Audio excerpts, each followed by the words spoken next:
de nuestro Señor Jesucristo, que nos ha bendecido con toda bendición espiritual en los lugares celestiales en Cristo, según nos escogió en Él antes de la fundación del mundo, para que fuéramos santos y sin mancha delante de Él.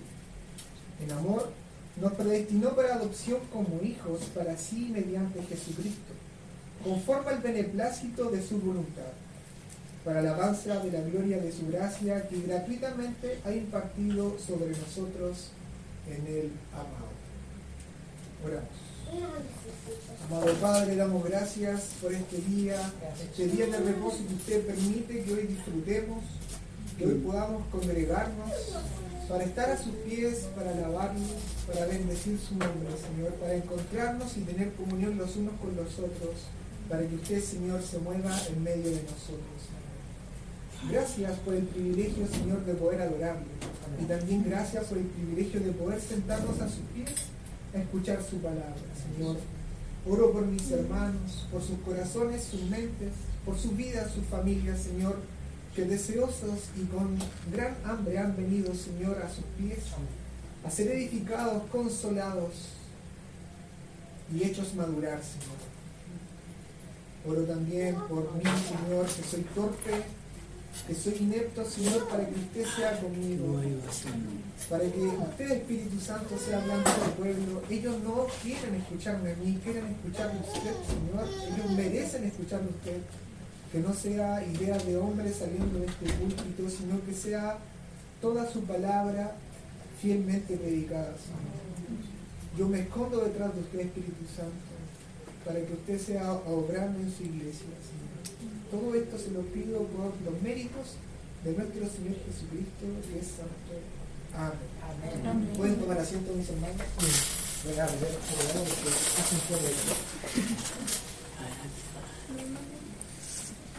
Bueno, este es el segundo sermón de la exposición de la carta a los Efesios. Y mi objetivo del día de hoy es que alabemos a Dios por sus grandes bendiciones. Este es el objetivo que tenemos en mente. Esto es lo que el Señor quiere, sin duda, de este sermón, que nosotros salgamos con un corazón que adore y alabe a Dios. Por lo tanto, el nombre de este sermón se va a llamar, para que usted lo coloque en su libretita, ¿cierto? Bendiciendo al Dios de las bendiciones.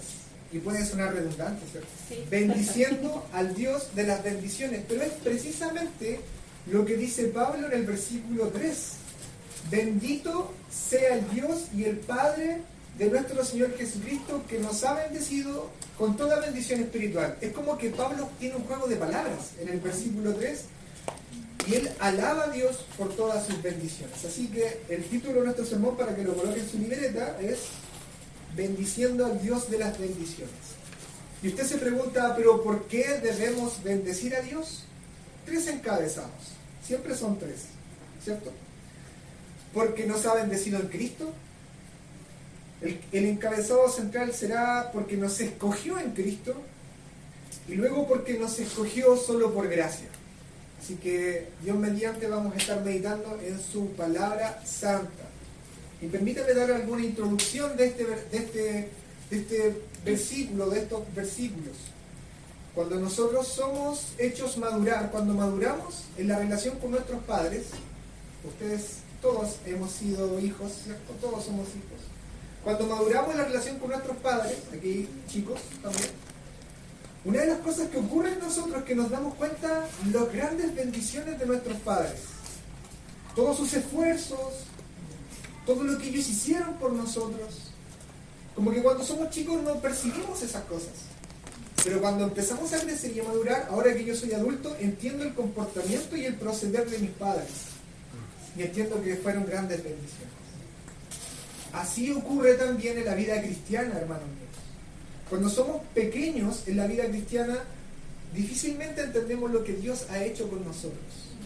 Pero cuando empezamos a madurar y empezamos a contemplar las grandes bendiciones de Dios, empezamos a darnos cuenta y a tener el peso sobre nosotros de esa gracia infinita que el Señor, nuestro buen Padre, ha depositado sobre nosotros. Amén. Y este sermón tiene eso, meditar en esas grandes misericordias, en esas tremendas bendiciones que nuestro Señor nos ha dado. Y eso es precisamente, hermanos míos, que lo que hace Pablo en esta doxología. ¿Qué es lo que es una doxología? Del versículo 3 al 14, Pablo hace como una oración de alabanza a Dios. Y algunos dicen que es una oración, otros dicen que es un poema, otros dicen que es un cántico. Y la verdad es como si Pablo, hermanos, es como si Pablo, su corazón estallara en un fervoroso adoración a Dios. Bendito sea el Padre, el Dios y el Padre de nuestro Señor Jesucristo. Es como si Pablo estallara su corazón en un fervoroso adoración y alabanza a Dios. Y la coloca al principio de esta gran carta. Y ustedes se preguntan, ¿por qué Pablo comienza una carta saludando y después comienza con una adoración? Porque quiere invitar a los lectores de esta carta a tener ese espíritu, un espíritu de alabanza, un espíritu que contempla la gloria de Dios y que se postra en santa reverencia a Dios. Es así como tenemos que leer la carta a los Efesios, postrados en la santa presencia de Dios, leyendo esta hermosa y elegante carta a los Efesios. Amén. Es como si Pablo nos invitara a adorar. Y una cosa importante de esta carta que usted se va a dar cuenta y que generalmente está muy llamativo en esta doxología, es que Pablo hace referencia a las tres personas de la Trinidad. Él dice que la fuente de todas nuestras bendiciones es Dios y el Padre de nuestro Señor Jesucristo. Él es la fuente de todas nuestras bendiciones. Pero también dice que el ámbito en el cual nos bendice es en Jesucristo. ¿Cierto? Dice en Cristo. Hay muchas palabras que dice en Cristo, en el amado, en Él. O sea, está el Padre, está el Hijo, y dice que nos ha bendecido con toda bendición espiritual. Perfectamente nosotros podríamos decir con toda bendición del Espíritu Santo. Dios obra mediante su Espíritu Santo para bendecirnos. Las tres personas de la Trinidad. Y hoy, hermanos míos, estaremos viendo específicamente del 3 al 6 las bendiciones del Padre. ¿Amén? El domingo subsiguiente las bendiciones que tenemos en el Hijo, o por obra del Hijo. Y el último domingo de este mes, Dios mediante, estaremos viendo las bendiciones mediante el Espíritu Santo. ¡Wow! Se viene, pero realmente se viene maravilloso, ¿cierto? Amén. La pregunta es, ¿por qué debemos bendecir a Dios? Yo les dije que el primer encabezado era porque Dios nos ha bendecido en Cristo, versículo 3. Versículo 3. Bendito sea el Padre, el Dios y el Padre de nuestro Señor Jesucristo. Pablo bendice al Padre. Pablo exalta al Padre por las bendiciones que el Padre nos ha dado. Es decir, nosotros bendecimos a Dios por las bendiciones que hemos recibido de parte del Padre. Y estas bendiciones, hermanos míos, si ustedes se fijan en el versículo 3, no solo son pocas bendiciones, no son un paquete de bendiciones, sino que Pablo dice que nos ha bendecido con toda bendición espiritual. Eso significa que Dios nos ha dado la plenitud de las bendiciones que Él puede dar. No solo son unas pocas, no son un paquete de bendiciones, sino nos ha dado la plenitud de todas las bendiciones espirituales. Es todo, hermanos, es todo. Dios nos ha bendecido con todo. Y estas, obviamente, como dije, son aplicadas por el Espíritu Santo. Son bendiciones espirituales. Por lo tanto, se disfrutan en la esfera espiritual, porque son eternas. Estas bendiciones son todas, son espirituales, son eternas. Por eso dice que en lugares celestiales, es decir, provienen de lo espiritual y se disfrutan en lo espiritual. ¿Amén? Ojo, no estamos hablando de meras bendiciones materiales. Por supuesto que las bendiciones materiales son buenas, por supuesto que sí, Y sabemos que todo lo que Dios nos bendice materialmente y físicamente son buenas, pero son pasajeras, son para esta era. Algunas perecen, algunas se desechan, algunas se oxidan, ¿sí? Y estas bendiciones que Dios nos da son eternas, son espirituales, descienden de lo celestial. Amén. Claro, y usted me puede decir, pero bueno, las bendiciones que Israel sufrió o tuvo en el Antiguo Testamento eran bendiciones materiales. Y le digo, por supuesto que sí, y súper bien. Pero recuerden que esas bendiciones materiales apuntaban a una realidad espiritual mucho mayor. Dios les prometió Canaán. Canaán era un lugar físico, por supuesto que sí. Pero había un Canaán celestial. ¿No es así? O Dios le dio la bendición del día de reposo, un día de 24 horas. Por supuesto. Pero ese día de reposo apuntaba a algo espiritual. También lo tenemos en el tabernáculo. Todas las bendiciones materiales apuntan a una bendición espiritual mucho mayor. Dios nos ha bendecido con toda bendición espiritual y por lo tanto con bendiciones eternas. Si seguimos profundizándose en el texto, avanzamos en el texto, Pablo nos lleva a contemplar la magnitud y lo sublime de estas bendiciones en el versículo 3. Pablo escribe que estas bendiciones son dadas al creyente en Cristo. Toda bendición, toda la plenitud de las bendiciones que Dios nos ha dado fueron dadas al creyente en Cristo. Y alguien se puede preguntar aquí, ¿qué significa esto? ¿Qué significa en Cristo? Bueno, yo te puedo decir que todas estas bendiciones no son dadas en virtud de nuestra unión con Cristo. Todas las bendiciones del creyente son dadas en virtud de nuestra unión con Cristo. Dios es un Dios que bendice, es un Dios de amor. Y a todas las naciones bendice. A todas. A todas disfrutan del sol, disfrutan de la luna, de la lluvia.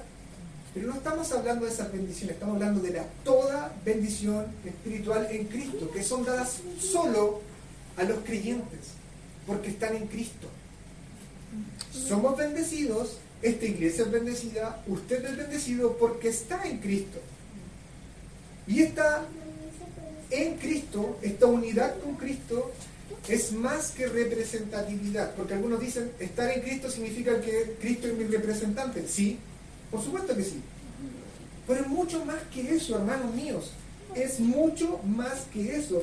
Significa que Cristo y su pueblo comparten la misma vida espiritual. Nosotros tenemos el mismo espíritu de Jesucristo. Jesucristo y nosotros compartimos el mismo espíritu. Estamos unidos a Cristo espiritualmente. Y por lo tanto, eternamente y por lo tanto, indisolublemente. No sé si alguien se está ahora estremeciendo o su corazón está ardiendo en estas palabras, hermanos. No sé si alguien está estremeciéndose acá al pensar que nosotros los creyentes estamos unidos a Jesucristo. Es más que mera representatividad. Es que Cristo y el creyente son uno. Cristo y el creyente son uno. Por eso que Pablo en muchas de sus cartas va a decir que nuestra vida está escondida en Jesucristo. ¿Te das cuenta de eso? ¿Tu vida está escondida en Jesucristo? De hecho, eso lo dice en Colosenses 3. Y en el versículo de abajo dice, Cristo es nuestra vida. Cristo es nuestra vida. En Gálatas dice que Cristo vive en nosotros. Estamos unidos a Jesucristo. ¡Qué bendición más sublime! No existe otra bendición que se le iguale. No puede el creyente esperar nada más que compartir una vida con su Señor. ¿Hay algo más sublime? ¿Hay algo más grandioso que eso? Juan dice que estamos injertados en Jesucristo. Y Pablo también en Romanos dice que esta unión es indisoluble. ¿Quién nos puede separar del amor de Cristo? Hermanos, el Padre es tanta la unión que Dios ve entre Cristo y su pueblo, que todo lo que hizo Cristo es como si el pueblo lo hubiese hecho. Esto es impensado, es maravilloso, es sublime. Es la bendición más grande de las bendiciones. No puede existir otra bendición más grande. Porque Cristo es Hijo, porque Cristo es el Hijo eterno, nosotros somos hijos adoptivos. Porque Cristo es justo y santo, nosotros fuimos declarados justos y posicionalmente santos. Y estamos caminando en santidad, en santificación. Porque Cristo murió y resucitó y venció la muerte, nosotros viviremos eternamente con un cuerpo glorificado junto con Cristo. Amén. Hermanos, porque Cristo es, nosotros somos. Amén. Por cuanto Él es, nosotros somos. Esto a mí me estremece. Por cuanto Cristo es, nosotros somos. No puede haber otra intención. La primera intención que Dios tiene y la más sublime de las ideas que Dios el Padre tiene es que nosotros seamos unidos a Jesucristo. Fuimos unidos en la eternidad y cada paso de la redención, cada bendición que Dios nos da es para que esta unión sea cada vez mayormente consumada. No puede existir otra bendición más grande. Toda bendición que me es dada a mí y a ustedes y a la iglesia es mediada por Jesucristo, y Cristo es el contenido total de todas las bendiciones. ¿Qué otra religión ofrece esto? El cristianismo es la más de las sublimes de las religiones. No existe otra. Los musulmanes nos dicen que ellos están unidos a Mahoma o a Alá. No lo dicen. Los budistas nos dicen que ellos están unidos a Buda. Solo el cristiano dice que está unido a su Señor, a su Dios, a quien adora. ¿Pueden entenderlo? ¿Pueden comprender esto? ¿Su corazón se derrama como el corazón de Pablo? Yo les invito a contemplar estas realidades espirituales para que sus corazones no permanezcan fríos e impávidos ante estas realidades, más se llenen de fulgor y de fuego en adoración a Dios y puedan decir junto con Pablo: alabado sea Señor, alabado sea Señor por todas tus bendiciones espirituales. ¿Realmente entienden lo que está ocurriendo? Hermano, mira, comprende esto. Cristo es eternamente unido con el Padre y eternamente unido con el Espíritu Santo, y entonces si yo estoy en Cristo, estoy unido con Dios.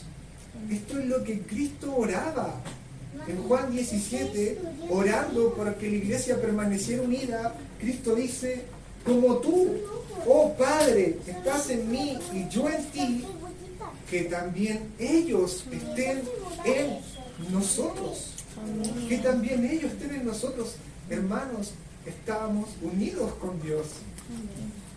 Estamos unidos. Estamos unidos con Cristo y estamos unidos con Dios. Bendito sea el nombre de nuestro Señor. Bendito sea, Señor Dios Padre, por esta gran bendición. Que nosotros podamos estremecernos en adoración, Señor, y que nuestro corazón no permanezca frío ante estas realidades, Señor. Y como el Padre está unido a Cristo y nosotros unidos a Cristo y unidos a Dios, cada uno de ustedes está unido al otro. Cada uno de ustedes está unido a otro. Y esto es lo que Pablo va a decir cuando lleguemos a el capítulo 2 de Efesios. Cada uno de nosotros estamos unidos. Estas son las grandes bendiciones. Bendito sea el Dios y el Padre de nuestro Señor Jesucristo, que nos bendijo con toda bendición espiritual en los lugares celestiales en Cristo. Pero nos preguntamos, bueno, ¿y cuáles son estas bendiciones que nos unen a Cristo? Vamos a nuestro segundo encabezado. Nuestro segundo encabezado es porque nos escogió en Cristo. Del versículo 4 al versículo 5. Porque nos escogió en Cristo. Pablo sigue diciendo, y si ustedes se dan cuenta, hermanos míos, cada paso que damos se vuelve cada vez más profundo. Cada paso que damos es como si entráramos en un mar de gracia. Pablo dice, según nos escogió en Él, antes de la fundación del mundo. Pablo aquí, la mente de Pablo está yendo cada vez más atrás. Se fue antes de la creación. Ahí, donde no existía nada, donde no existía el tiempo, donde no existía el espacio, Pablo está retrocediendo más y más y más. Ahí, aquel tiempo donde solo existía Dios en su plenitud. Antes de la fundación del mundo. Cuando Dios convivía consigo mismo, el Padre, el Hijo y el Espíritu Santo, en la plenitud de su ser. Ahí. Cuando Dios era eternamente feliz en sí mismo, eternamente gozoso en sí mismo.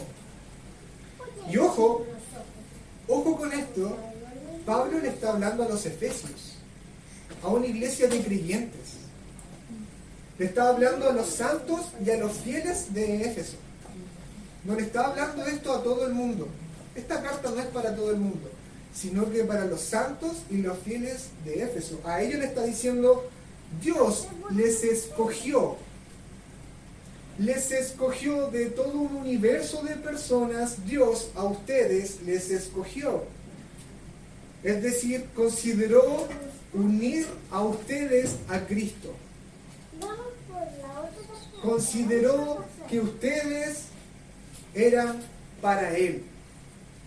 Todos en el mundo recibimos el amor creador de Dios, pero solo unos pocos, solo los de la iglesia, experimentan el amor redentivo de Dios. Solo unos pueden decir Padre. Todos los otros pueden decir Dios, pero solo los de Éfeso y nosotros podemos decir Padre. Y por más, hermanos míos, que vayamos y intentemos dar explicaciones o conjeturas, nunca más podremos ir más allá de lo que dice este versículo, que dice que nosotros somos creyentes que fueron escogidos en Jesucristo, y no puedo ir más allá.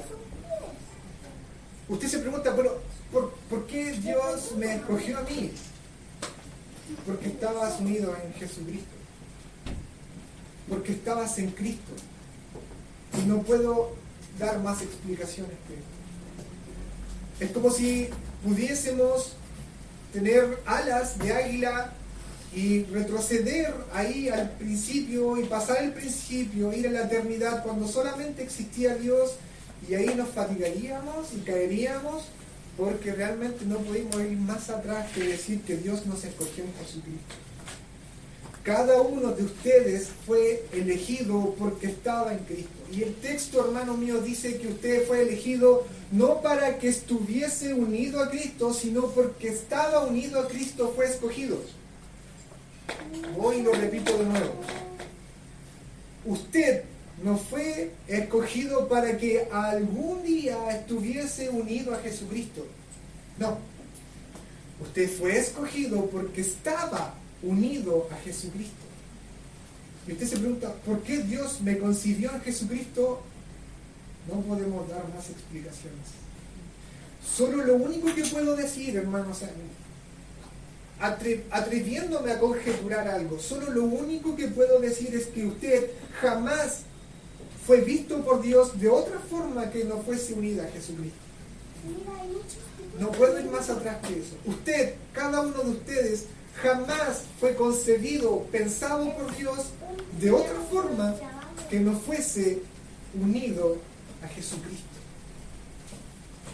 ¿Puede haber algo más glorioso que eso? ¿Puede haber algo más, alguna bendición más grande que eso? No lo creo. No lo creo. Pero alguien me podría decir, Tomás, eso que fuimos escogidos en Cristo significa que Dios, en su omnisciencia, sabía quiénes iban a responder en fe al llamado del Evangelio. Por eso Dios nos escogió, porque Él sabía quiénes iban a responder en fe al llamado del Evangelio. Yo les contestaría, es que tú no has considerado la segunda parte del versículo. Tú no has considerado la segunda parte del versículo. La segunda mitad del versículo dice que fuimos escogidos para que fuéramos santos y sin mancha delante de Él. ¿Te das cuenta de esto, hermano? Para que fuéramos santos y sin mancha delante de Él. Cuando Dios te escogió, sabía que íbamos a caer en pecado. Lo sabía. Él sabía, cuando Él creó, Él sabía que el hombre iba a caer en pecado. Sabía que el hombre iba a tener una condición deplorable, que iba a ser un pecador, blasfemo, impuro, profano y merecedor de todo tipo de castigo y de un justo juicio. Él sabía que iba a pasar eso. Por lo tanto, la elección que Dios hizo no fue un mero conocer de alguna virtud tuya. La elección que Dios hizo de ti no fue que tú algún día ibas a experimentar fe, sino que Dios te escogió a ti, a cada uno de ustedes, en Cristo, para ser santos y sin mancha delante de Él. Dios no es un vidente. No es un vidente, eso es blasfemia. Eso es falta de respeto, y cuando nos dirigimos a Dios es blasfemia. ¿Por qué? Porque Dios no es un mero vidente que sabe lo que va a ocurrir, sino que aquí hay un obrar soberano de Dios en que estos escogidos, independiente que caigan en pecado, Dios los va a tomar y los va a hacer santos y sin mancha. Esto es un obrar soberano de Dios, un libre y obrar soberano de Dios. Aquí hay un designio divino, como dice en Primera de Pedro 1:2. Aquí hay un obrar divino que no está regulado por nada.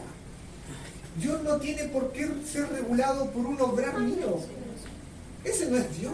Ese no es un Dios soberano. Dios no se rige por leyes o por mis propias respuestas o por las suyas. Dios rige y obra soberanamente y libremente. Hermanos, esto es una muy buena noticia. Fuimos escogidos en Cristo para ser santos y sin mancha. Y cuando dice que fuimos escogidos para ser santos y sin mancha, ¿qué se le viene a la mente? ¿Quién es el santo y sin mancha? ¿Quién es el Cordero de Dios, santo y sin mancha? Para ser hechos a la imagen de su Hijo. Por lo tanto, fuimos escogidos porque estábamos en Cristo y fuimos redimidos. Y todo esto funciona para unirnos más a Jesucristo. ¿No les alegra el corazón? ¿No hace que nos postremos en adoración? ¿No hace que nuestro corazón diga, Señor, cuánta gracia, cuánto mar de gracia, cuántas olas y olas de gracia sobre mí, que no puedo ni siquiera resistir, que caigo de rodillas en adoración, como caía Pablo? Pero esto no sigue tan solo aquí. Pablo sigue yendo cada vez más profundo, y dice, en amor, esto es sencillamente magnífico, dice, en amor nos predestinó para adopción como hijos, para sí mediante Jesucristo. No hay sin igual. Dios te escogió, y te escogió no solo para tener un pueblo santo y sin mancha, que eso ya sería suficiente, ¿no es así? Eso ya sería, yo me conformaría con eso. O sea, Señor, si tú quieres que yo sea santo y sin mancha a la imagen de tu Hijo y ser tu pueblo santo, yo, gracias, Señor. infinitas son tus misericordias, pero el Señor no tan solo nos escogió para eso. Él dice que nos escogió para ser hijos. Nos adoptó para hijos. La elección tenía en mente la adopción. La adopción es consecuencia de la elección. Dios quería tener un pueblo de santos y sin mancha, pero de hijos e hijas santos y sin mancha. Y si alguna persona se pregunta por qué Dios permitió entonces que el hombre cayese en pecado, porque Dios no solo quería tener criaturas, hijos de creación, sino quería tener hijos e hijas adoptivas a la imagen de su Hijo eterno.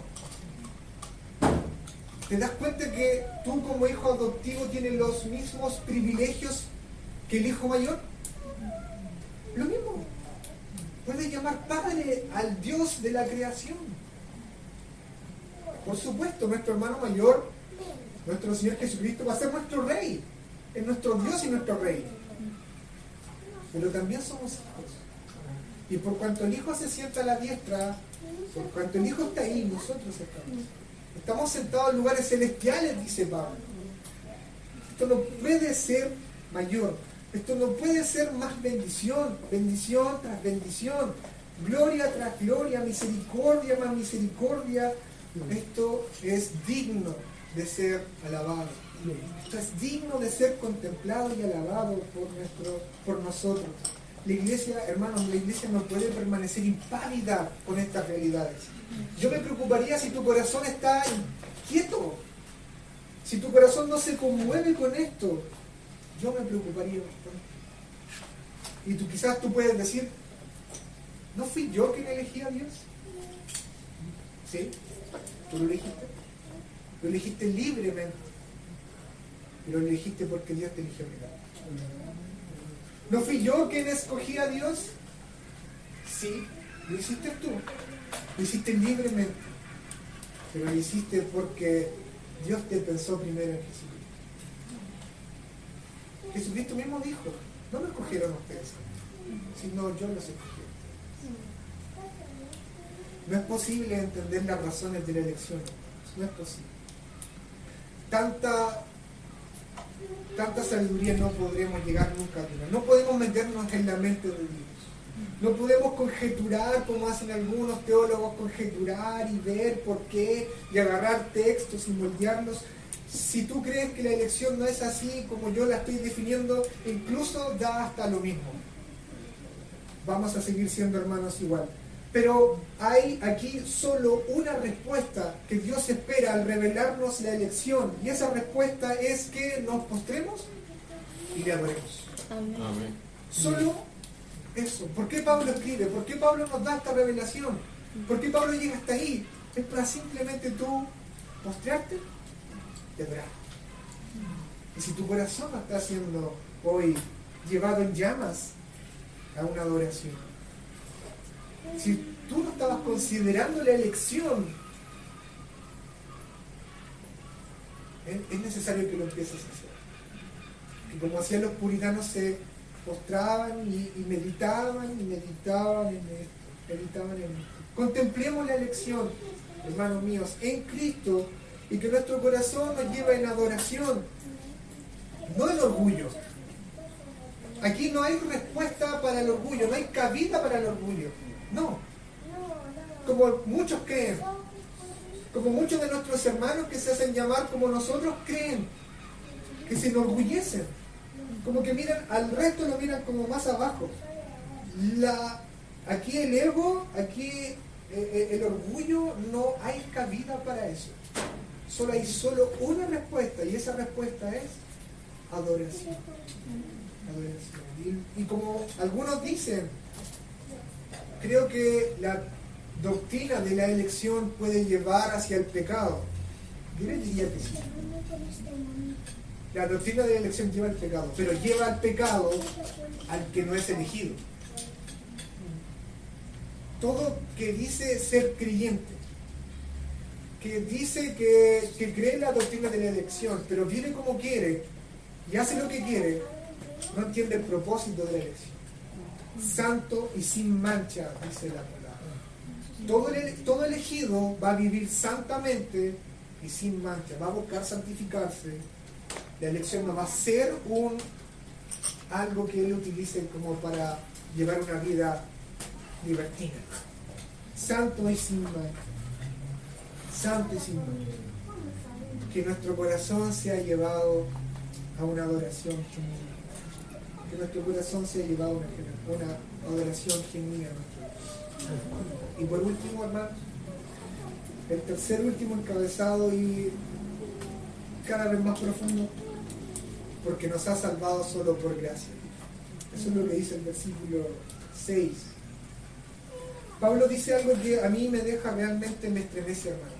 Realmente me estremece. Y realmente como que abre una nueva perspectiva que yo tengo de Dios. Pablo dice que fuimos escogidos, de hecho fuimos creados, fuimos escogidos y fuimos adoptados conforme al beneplácito de su voluntad. Conforme al beneplácito de su voluntad. ¿Saben lo que significa eso? De hecho, las versiones más nuevas nos dan un giro. La NTV dice, y le dio gran gusto hacerlo. Y le dio un gran gusto hacerlo.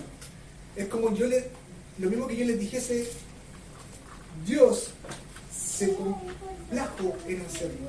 Dios se gozó en hacer eso. Dios crea, elige y adopta solo porque eso le produce gozo, felicidad. No podemos pensar en la elección como simplemente Dios escogiendo, sino que Dios escogiendo porque le da gozo. Y esto nos dice mucho del carácter de nuestro Dios. Nos dice mucho del carácter de nuestro Dios. Hay una cosa que es importante entender. Dios, por ser Dios, está completo en sí mismo. No tiene ninguna carencia. Dios tiene gozo en su Hijo y por lo tanto gozo en sí mismo. Dios es pleno en la Trinidad. Dios no tenía por qué crear. La creación no satisface ninguna necesidad para Dios. Dios no crea porque se sentía solo. Dios no crea porque quería tener objetos para entregarle su amor. No. Porque el Padre ama al Hijo y el Hijo ama al Padre y el Espíritu Santo. No tenía por qué crear. Entonces no existe ningún factor externo que obliga a Dios a hacer algo. No existe ningún factor externo que obliga a Dios a hacer algo. Nada. No hay nada que motive a Dios más que la complacencia que tiene en sí mismo. Más que el gozo que tiene en sí mismo. No hay nada que obliga a Dios a hacer algo. Dios hace porque le da gran gusto hacerlo. Por eso Pablo dice, conforme al beneplácito de su voluntad. No hay nada que Dios haga fuera de su deleite. Nada. No hay nada que esté fuera, que Dios haga o obre que no esté conforme a su complacencia. No hay nada, porque no hay nada que obliga a Dios a hacer algo. Dios es libre y soberano de hacer lo que Él le da. Entonces, si no existe ningún factor que obliga a Dios a hacer algo más que el deleite que tiene en sí mismo, eso es solo gracia para nosotros. No hay nada que yo haya hecho que haya motivado a Dios a escogerme. No hay nada que yo haya hecho que haya motivado a Dios al adoptarme. Solo Dios lo hizo porque le placía, porque le causaba gozo y felicidad. Y eso es gracia sola. Gracia más gracia. Solo gracia.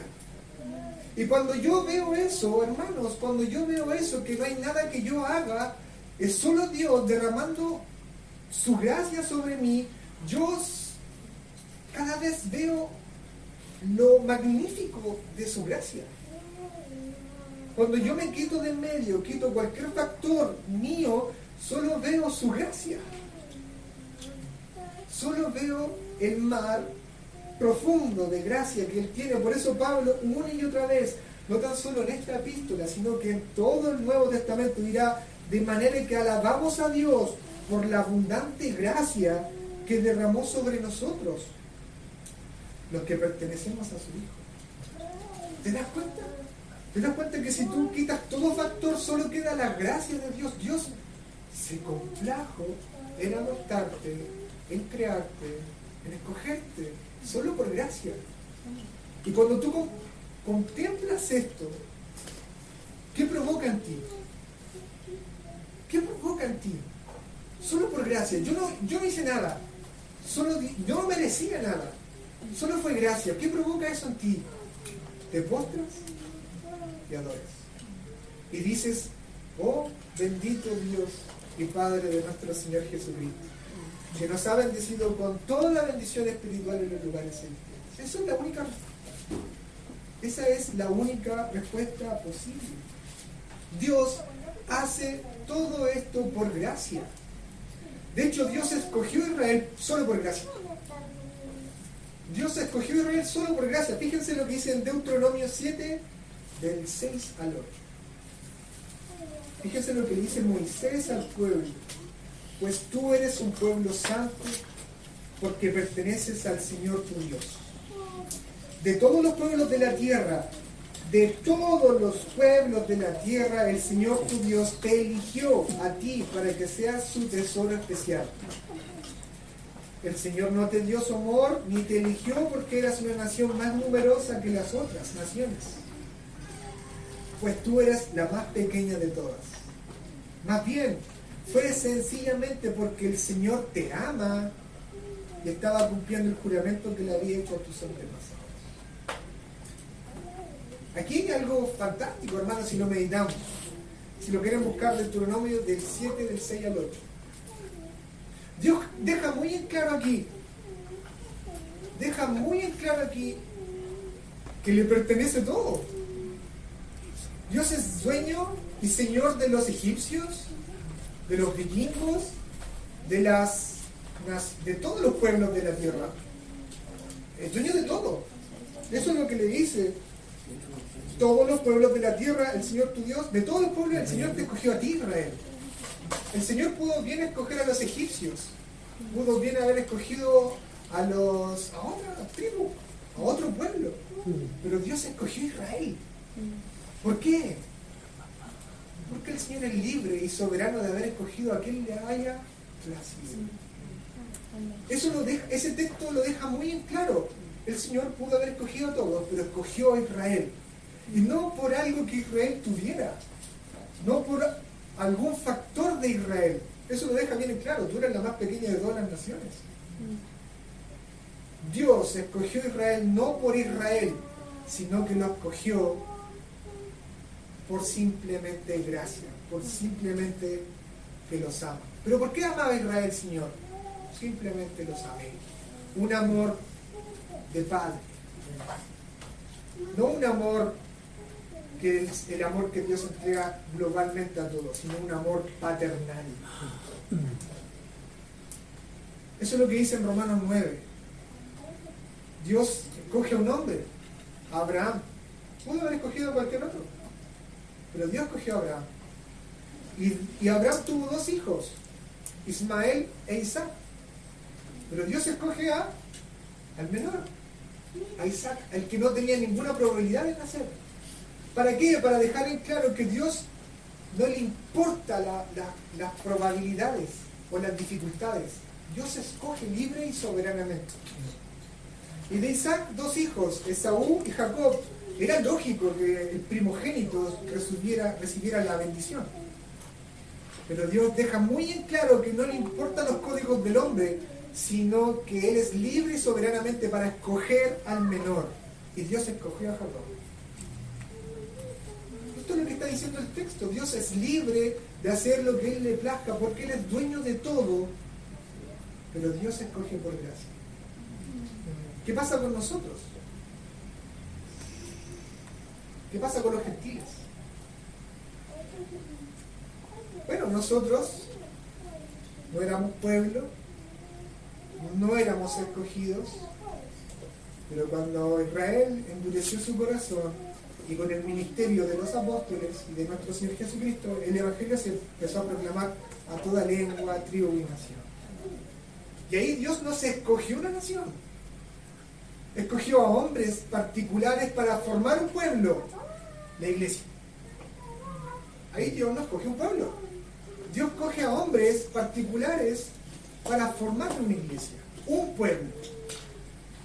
Y ese pueblo solo por gracia. Comentaba con Esteban este pasaje en Lucas 10, 21 al 22. Un texto que también me estremece.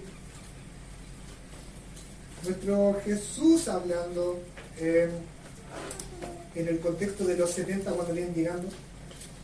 En esa misma ocasión dice la palabra del Señor, Jesús se llenó del gozo del Espíritu Santo. Jesús se gozó, su corazón ardió en alegría, en gozo, y dijo, oh, Padre, Señor del cielo y de la tierra. Es como si hubiese dicho, Señor, tú eres dueño de todo. Gracias por para esconder estas cosas de los que se creen sabios e inteligentes, y por revelárselas a los que son como niños. Sí, Padre, te agradó hacerlo de esa manera. Jesús, ¿por qué se regocijó en el Espíritu, hermano? ¿Y por qué me encanta este texto? Porque nos muestra el corazón de nuestro Dios. Es como si Dios revelase su propio corazón. Jesucristo en un momento, al darse cuenta que el Padre escondía a algunos y revelaba a otros, libre y soberanamente se regocija en eso. Se regocija en que los más aptos, los sabios, se les ocultó soberanamente las cosas, pero a los más que eran menos aprobados, se les reveló. Y eso, ¿por qué causó gozo en el corazón de Jesús? Porque Dios obra, su Padre obra libre y soberanamente. ¿Qué voy con esto? Que el Señor Jesucristo se goza cuando se da cuenta de que su Padre es libre para escoger. Deja de lado toda obra humana, toda virtud humana. La elección humilla al hombre, pero exalta la gracia de Dios. Dios nos escogió solo por gracia. No había nada en nosotros que nos hiciese aptos para la iglesia. Nada en nosotros. Y cuando Isaías meditaba en esto, decía, ¿por qué Dios nos escogió? Isaías responde, traigan a todo al que me reconoce como su Dios, porque yo le he creado para mi gloria, y fui yo quien lo formó. ¿Por qué Dios te escogió? Para que le des gloria. Le des gloria a su gracia. Para que le glorifiques. Para que le exaltes. Para que hables de su fama. Para que proclames su santidad. Para eso Dios nos escoge. Solo por gracia inmerecida. Mis hermanos, la elección por gracia engrandece el nombre de nuestro Señor. Expresa su carácter como un Dios amante que busca y desea salvar. No tenía que hacerlo, pero lo hizo, solo por gracia, inmerecidamente. Debemos entender que Dios escoge a personas para que disfruten, alaben y proclamen a todos los pueblos el deleite que Dios tiene en sí mismo de escoger a personas, de escoger libre y soberanamente.